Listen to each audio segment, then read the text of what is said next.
A lot of people, when they're experiencing a foreign country, they are on vacation and they're like, wow, I'm so relaxed and everything's so great. And look, everyone's at a cafe at 2 p.m. But when you move somewhere, you're not on vacation anymore. I like to say a life abroad is still life.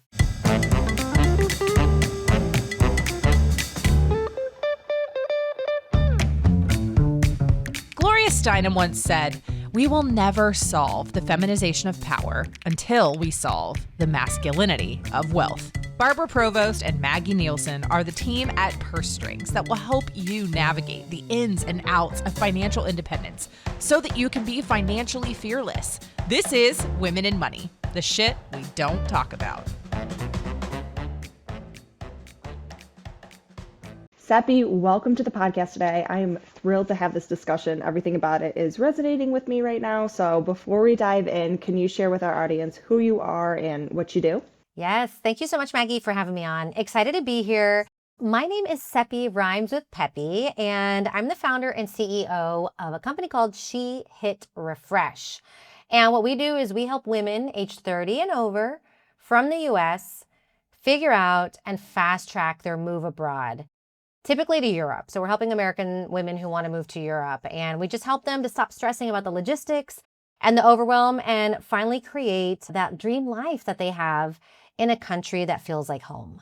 I love it. It's on my vision board, so I was like, oh, this conversation is going to be great. Yes. I don't think it even matters when we're recording this because, man, I know everybody is trying to move the heck out of America right now who doesn't have like families and kids making them stay here. So I think this is going to resonate with a lot of our community. I'm even seeing this in kind of like an older retirement kind of, maybe I'll just retire somewhere else as well. So a lot of different travel opportunities. But I know you moved abroad and kind of stayed abroad at 35, and that really changed your life. So what was going through, give me kind of the details, also the finances at the time, because this is a financial pod. Would love to hear the deets. For sure. So I moved to Spain in 2015.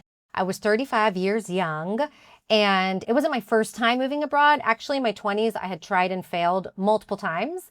And that's because every path led me to teaching English. And from a financial standpoint, that just wasn't the path I wanted to take because earnings were very limited. So I kept coming back to the US to get a quote unquote real job, like my dad would say, like just come back and get a real job. But at 35, I had a real job. I was living in Austin, Texas, working for a tech company, making good money, had a condo, living like the conventional American life, single and child-free. But I just felt like something was still missing in my life, and I still had this dream of wanting to move abroad. I had checked all the boxes that you're supposed to for a successful life, but was feeling unfulfilled. But at that time, which is much different than now, to move abroad, you had to quit your job and kind of go teach English or figure it out. Remote work wasn't really a thing. So financially where I was is like I was leaving a good job to go teach English for about €1,000 a month, which is very unsecure. I didn't know what I was going to be doing after that. Honestly, it felt irresponsible because in your 30s, like everyone is trying to settle down. And here I was trying to shake things up. So I was a little bit worried if this was a smart decision and if I would be able to figure out how to make a good living abroad by making kind of this risky choice. And so did you leave that tech job or did you find a different job? What's the job situation? Yeah, so I had to quit that tech job. I got basically a visa to teach English in Spain for a year. And that was kind of for me, everybody's different. I know myself. I knew like if I can just get my foot in the door back to Spain, I'll figure out what's next. Teaching English, again, wasn't my long-term plan, but I was like, let me just get there. So I got to Spain and I actually taught myself skills in social media, blogging, writing, and I was able to get out of teaching and actually get a work visa sponsorship with a Spanish company working on their marketing team. So that was a big pivotal point, but salaries in Spain are low. So I was making, let's say like $22,000 as a 36-year-old now with experience under my belt. So that was not really a long-term viable solution either. So with time, I was able to hone my skills and really just pivot into online work in social media and community. And I started working for other people, making more money, and then that led to starting my own business. I love that. Yeah, it's 2015. Like we didn't have our COVID hit yet. Not everyone knew how to work from Zoom. And there were so many people who are just, I hear that all the time. I'm just going to go teach English in another country. And as somebody, like, I don't love children. So I'm like, I don't know, like, can I teach adults? Like, it's not really for me. So often I think you go abroad and all your problems go away. And I know in one of your social media posts, you're like, you still have your stress, you still have your anxiety. But the other part is like, you're also still working. You're not like traveling like you travel when you have all day. Like, how do you kind of learn to plan your schedule and get in your work and still have fun and still make it everyday life? Because I think sometimes the picture we have in our head is not quite like reality. What else is new? Yeah, great question. Well, yeah, because a lot of people, when they're experiencing a foreign country, they are on vacation and they're like, wow, I'm so relaxed and everything's so great. And look, everyone's at a cafe at 2 p.m. But when you move somewhere, you're not on vacation anymore. I like to say a life abroad is still life. So yes, like many people now that are moving abroad are still working. Before, people who moved abroad were like gap year college students or retirees, not the in-betweeners like us that have real, that got to pay the bills, got to keep working. And so I think you balance it one by, you still have to work. So that's going to be factored into your day-to-day life. But a big thing that changes is, I think, at least here in Spain and a lot of countries in Europe, people are social during the week. So I know in the US, it can be kind of tricky to make plans with people post-work because people have like their workouts and they got to go home and make dinner. And if they have families. But in Spain, life is very spontaneous. So you can meet up, you can call someone and say, hey, do you want to meet up for a drink tonight? Or you want to go for a walk? And it's fairly easy to make those things happen on the fly, even with people who have children. I think there's a lot of creators now who live abroad and in Spain with children, and they show that like the playground is right next to like a cafe bar. So you can like be social with your friends and keep an eye on your kids. So I think just naturally the how society is set up here, you're able to balance like the fun and the work. And on top of that, at least here in Europe, it's really easy to just take a city break for the weekend. It's inexpensive. It's a short flight. So you can easily, be in Paris for the weekend and just kind of build that into your life. It doesn't have to be kind of the big once a year vacation anymore. I mean, yeah, you think about America and it's so big that everything else is like a 3-hour flight by the time you get to the airport. Like everything's a big haul where it's like there's so much more public transit. Things are a lot closer. It's a lot more dense in a way that's like we could just walk there or we could just a quick flight and just be there so fast. Yeah, it's so much more accessible. And so what are women not thinking about that they should be financially before they make a transition like this? Yeah, I think, because we're talking about money here, that's the key. That's where I see people's moves abroad really where they make or break those moves abroad. So number one is crunching the numbers. So instead of having like a nebulous idea of what you need, like really sit down and know your numbers so you have a real pulse on what your cost of living abroad is going to be. Because I see sometimes people think like what they're spending now or what their costs are in the US is kind of roughly what it's going to be abroad. And I think a lot of people would be surprised at how much that goes down. But you can't make a wise decision without knowing the facts. So I would say there's a website called Numbeo. There's a website called Expatistan.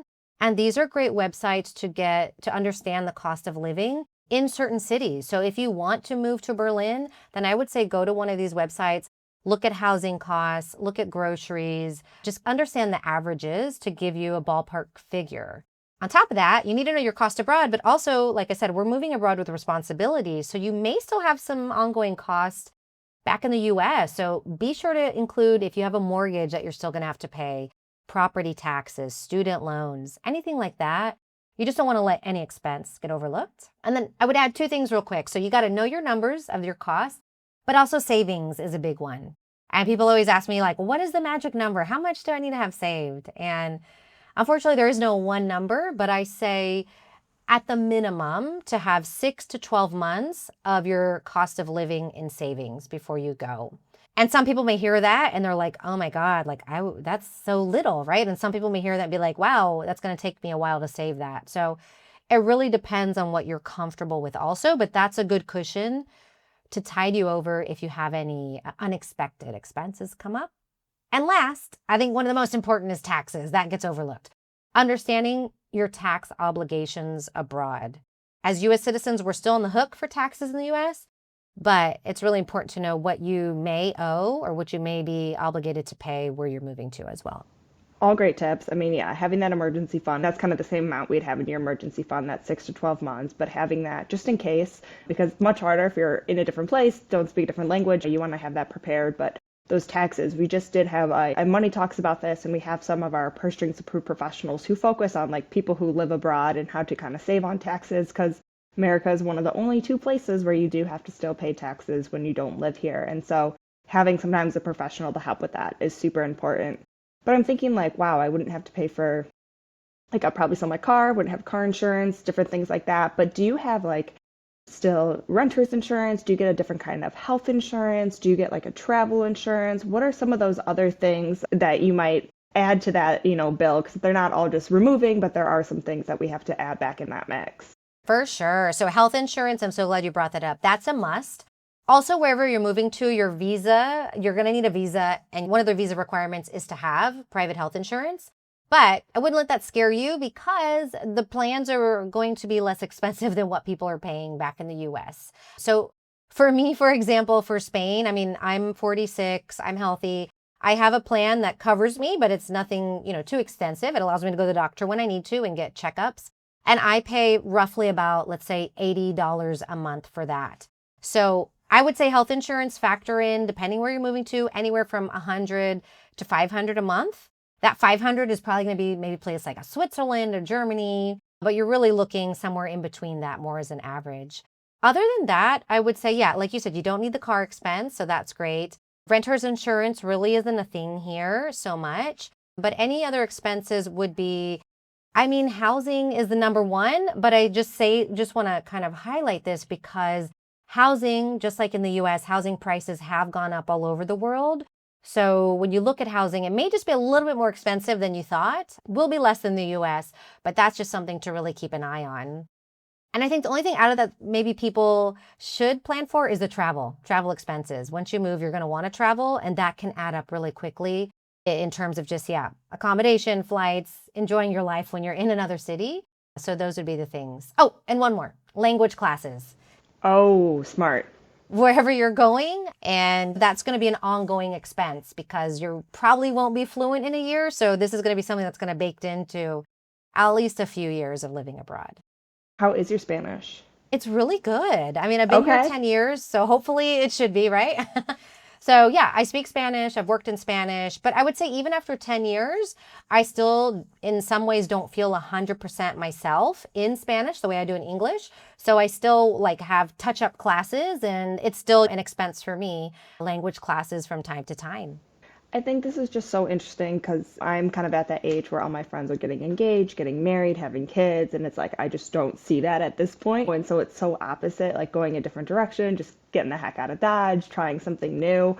So it's really interesting. But as like a single woman, I was reading one of your Instagram posts, and it was kind of talking about like having an emergency contact still back home and having those connections, because your post was like, even if you died here, like no one would know, you know what I mean? Which was interesting because it's so true. Here it's like Life 360 all these people have, or Find My Friends, and it's just not quite the same as someone can't just call them up. So what are some tips you kind of have about that, just kind of for some safety for women or anybody traveling abroad? Yes, another great question. You like me, like I was single, child free when I moved abroad. I'm still child free, but I have a partner now. But a lot of the women I work with are moving abroad alone. And so that is so empowering and inspiring, and I'm all for that. And that's what we support at She Hit Refresh. But when you're going alone, you still need to let people know where you are and how you can be found. So some of those tips are, and these are things that I didn't even do in the beginning, but now are like, wow, it's so basic. I should have known that. But one, as you're making friends abroad, let someone know who your emergency contact back in the US is. Even if you don't know someone well, just know if something happens to me, this is my mom's number. This is my mom's name, right? Just so somebody that you're in contact with can relay that information. On the flip side, your family back in the US or a friend, it doesn't have to be family, just let someone know not only just your phone number, but your address. That's often something we don't really share because I don't know if people are sending packages anymore, but you just need to know how to be found as well. So that's really important. And then, this is a bigger conversation to have, but it is true. This is life, and I want to prepare people for real life abroad. If something happens to you, worst case scenario that you do pass away, at some point you should be vocalizing to somebody what your wishes are, right? Do you want your body to go back to the US? Do you want something to be done with you in the country that you passed away in? And what are those wishes that you have? I know it's uncomfortable and it is a morbid conversation, but it's actually a conversation that, really protects your loved ones from making some really tough decisions that they won't know how to navigate if they haven't heard what you wanted them to do. Yeah, we talk a lot about having your estate plan and having these conversations early. We always talk about the average age of a widow is 59, which is a lot younger than people expect. Yeah, but anything can happen anywhere. Life is lifing, right? And so we just want to be prepared. And I always joke, I feel like a lot of people, they think they're going to talk about it and then they're just going to fall dead once they express it. That's so true. Which is not how it works. Like, you don't have to be scared about it like that. So yeah, I appreciate just kind of talking about that. As when you're single, you do need to have those people around you to kind of support you. And I always think if it was somebody else going, I would want to know, please tell people my number and have me be that call person. I would love to be there for you. So if someone is dreaming about moving abroad and kind of feels overwhelmed, what are a couple practical tips you would start saying we could start doing this week to move forward? Yeah. Well, I would say number one, going back to the numbers. So just know your numbers. I think knowing that number will give you a lot of confidence. So I think having that number is important because then you can reverse engineer how to get there, right? If you know, my living expenses are going to be $5,000 a month in, I don't know, in Barcelona, then you can start figuring out where's the gap? Is there a gap? What is that? How can I bridge that gap, right? And that can help you make some decisions right now. So I think that's number one, knowing your numbers, that you're going to make an educated choice. And I think number two is to find community. You don't have to navigate this alone. And I think community allows you to talk to people who have already done the thing you want to do. You can ask them questions. And I think it also just gives you examples of what's possible. Because if you don't have those examples, it can really feel like this is a crazy idea. You could never do this. But once you start seeing women just like you, who are doing this, then you're like, oh, okay, well, if she's done it, then I can do it. And now I just have to make my plan to get there. Right. It's great when you see somebody in that similar situation, great. They didn't know the language either. They haven't lived abroad before. They still did it with this virtual job. I think I can do that too. How did you pick Spain? Because I feel like my biggest thing is picking where to live. There's so many amazing places. It's just one? Just one? I know it's hard. I mean, that is kind of the privilege that you have as a U.S. citizen right now, because there's so many places that it's relatively easy to get a visa for. So I would say for me, picking Spain, I kind of had my Goldilocks moment here in my 20s where I had been to different countries. And when I got to Madrid and Spain, it just felt right? That was that Goldilocks moment. And some people have those and some people are still chasing those. I talked to, my refreshers, as we call them. And some are still trying to find their place. I think some tips to help people narrow it down, because maybe you have a short list of places, your Goldilocks places. But just understanding, one, what your long-term goals are. I mean, for me, Spain offered me a path to citizenship, and that's something that I wanted. So that made sense. But not every country does that. So is that a long-term goal? What kind of weather do you like? I need warm weather. So Spain made sense to me. You're not going to find me living in Norway ever. And then I think another thing, is there a visa that's viable for you? The UK doesn't have many viable visas, and I know a lot of people want to move there. So I tell them, if that's your dream country, you may have to look for an alternative because it's not likely going to happen. So I would say those three things. And maybe a fourth one is just knowing your preferences from a cultural standpoint. Because if we're talking about Europe, Southern Europe is very different than Northern Europe. And for me, I thrive more in the timetable, the lifestyle, the slower pace of life of Southern Europe. And I know that's not for everybody. Yeah, and that's really awesome that you moved there after you visited a couple times. And I feel like that is important because as much as we think it might be great, just doing as much research as you can, it's never boots on the ground. For sure. I cannot stress enough how important taking a scouting trip is. Again, we were talking about vacationing abroad is great. Of course, it's going to be great because you're on vacation. But I think if you have the means to do a scouting trip, and that's just a trip where you're kind of giving a test run to where you want to move to, and you kind of use your time there to look at it from that perspective. So you are meeting with real estate agents, walking around different neighborhoods you could live in, going to meetups and talking to people who have made the move before, going to pharmacies to see if you can get the medication you need, just kind of living a day-to-day life there and gathering information. I think a scouting trip can help you understand if a place or places you're interested in are a good fit or not. And so your partner, did you meet them in Spain? I did. So my partner is Spanish and I met him after living here for 5 years. So 5 years I was building my best life and then we met. So how is the dating scene in Spain? I mean, like everyone here in America just uses the apps. Is that a thing? Yes.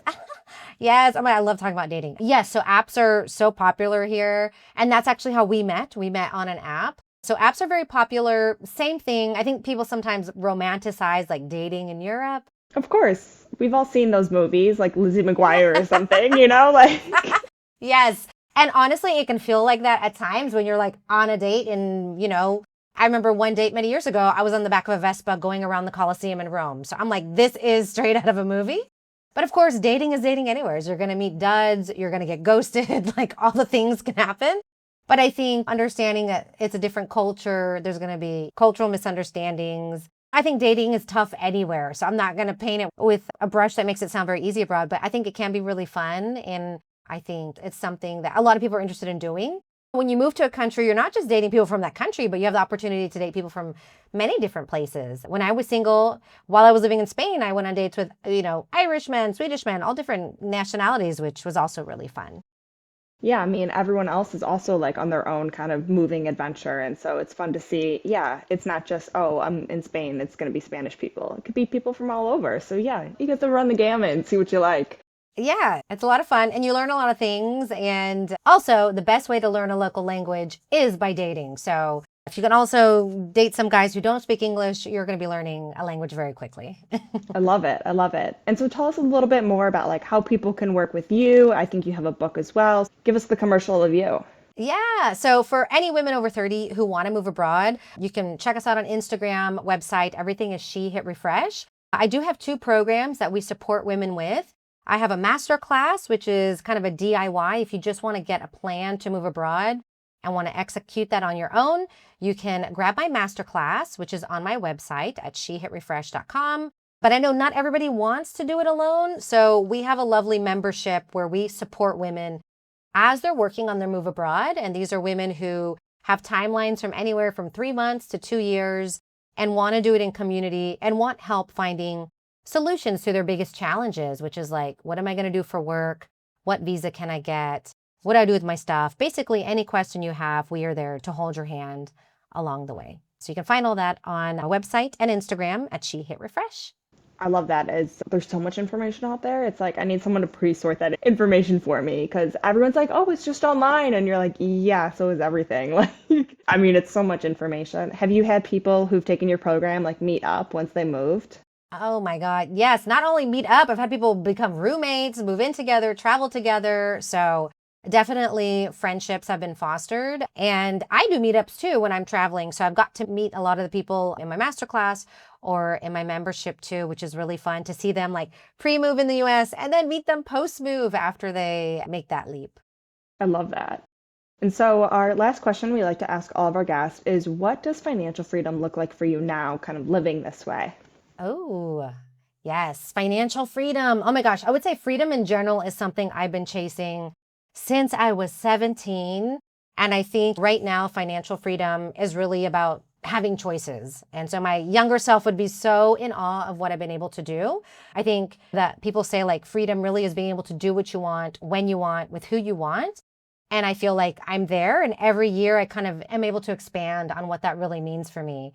So really financial freedom is me allowing myself to run this business that I love, doing work that I love, being able to work from Spain, from the US when I'm traveling and not really feel trapped anymore like I felt for so many years in those 9 to 5. So yeah, that's what financial freedom means to me right now. How often do you come back to the US? Often. Actually, Oh, the yeah? longer I'm in, yeah. So I would say the first maybe 7 years, I would just go back for Christmas really and visit family. But the last few years, I've actually picked up a more semi-nomadic life. So I'm actually in the US maybe anywhere from 2 to 3 months a year. Oh, wow. Yeah, not all at the same time. I kind of go to the US 2 or 3 times a year and visit family, see friends, enjoy what I miss about the US, and then I'm ready to come back. You must be racking up the points. I am, yes. Good. I am, which is something that I can, really do now that I am on the go so much more than I was. Well, I appreciate you coming on, sharing your expertise, and really just empowering us to move if we want to move or just live that best life for ourselves. Because I think so often we just sit in that wanting to and sit in that fear, and we just need to make the jump. It's not that scary. And if anything, we could always move back. And so I'm so glad you're out here supporting women. You've tried it a couple times, you've done it now. And yeah, I'm excited that everyone else can go and adventure the world. So thanks for sharing it, and thanks for doing what you do. Thank you so much, Maggie. Thanks for having me on. And just last words for women, like, you're never too old and it's never too late to hit refresh or to change your life. Love it. We'll talk to everyone soon. Until then, be financially fearless. You've been listening to Women and Money, the shit we don't talk about. Now it's time to take what you've learned and make bold moves towards financial independence. Stay in the know by joining our newsletter for exclusive tools, resources, and updates that keep you financially fearless. Head to pursestrings.co and sign up today. Need a financial professional who gets it? Turn to PurseStrings' curated directory, your go-to resource for financial experts who know how to put you first. Love this episode? Leave us a review and help us empower even more women to own their financial power. Until next time, be financially fearless.